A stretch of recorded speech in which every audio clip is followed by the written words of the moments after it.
वाके कहे से बल बुद्धि बढ़ जाते हैं। बल बुद्धि अर्थात कितने भी बड़े संकट जीवन में आ जाएं, आपको हार नहीं माननी, ये हमें शक्ति देती है भागवत। सुदामा के जीवन में इतनी गरीबी थी कि 4 दिन तक कभी कभी चूल्हा नहीं जलता। सुदामा के घर एक बार 4 दिन कंटिन्यू चूल्हा नहीं जला, फिर बच्चों को समझा बुझा कर सुला दिया। तीसरे दिन फिर नहीं मिला, चौथे दिन कुछ नहीं मिला। इस हाल में भी सुदामा ने अपने कृष्ण को नहीं छोड़ा, सुदामा ने अपनी भक्ति को नहीं छोड़ा। क्यों? जीवन में जब ईश्वर को पाने हम चलते हैं ना, तो परीक्षाओं का तो सामना करना पड़ेगा। 10वीं हो 11वीं हो, हर बच्चे को साल में एक बड़ा एग्जाम देना पड़ता है। वहां भी ईश्वर आपको, आप 100-200 रुपए का घड़ा खरीदते हैं ना, तो 10 बार ठोकते हैं। हाँ, फूटा तो नहीं है? आवाज अच्छी आ रही है? हाँ, 100 रुपए के घड़े को 10 बार आप ठोक के लेते हैं।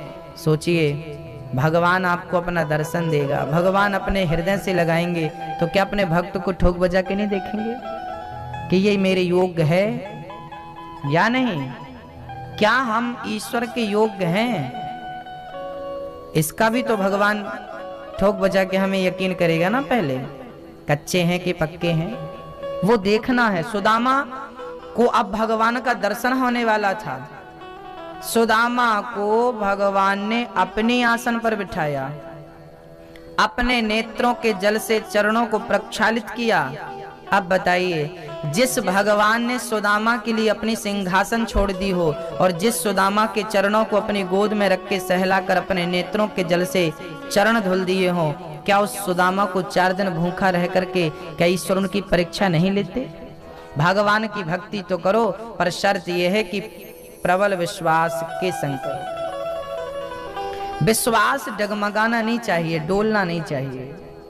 विश्वासो ही फलदायक। हाँ भक्तों,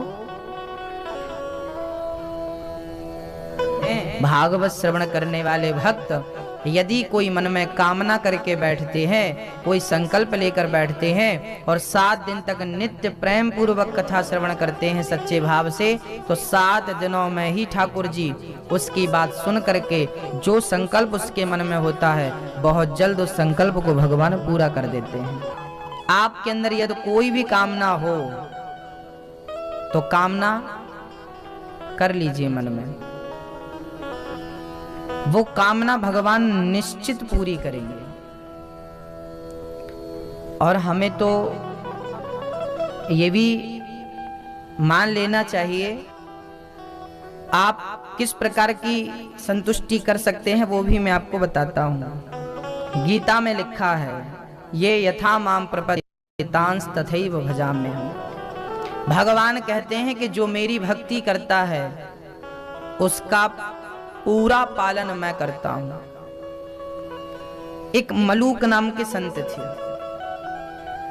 एक बार उन्होंने गीता का ये श्लोक पढ़ा ना तो रिजेक्ट कर दिया। बोले ये कैसे पॉसिबल है, सबका पालन भगवान कैसे कर सकता है? भाई सामने थाली रखी है, फिर भी रोटी तो हमें ही उठाकर अपने मुंह पे रखनी पड़ेगी ना, कि भगवान रखेगा? वो गीता में लिखा है कि यदि तुम्हें भरोसा है और जरूरत है तो मैं तुम्हें रोटी तुम्हारे मुख तक भी पहुंचाऊंगा। मलूक जी को लगा मुझे भगवान की परीक्षा लेनी चाहिए, पहले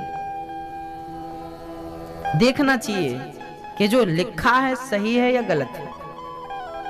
मलूक जी महाराज घर से निकल गए, जंगल में एक पेड़ के ऊपर चढ़ गए, संकल्प लेकर चढ़े कि आज मैं रोटी को हाथ नहीं लगाऊंगा, देखता हूं कि भगवान मेरा पेट कैसे भरते।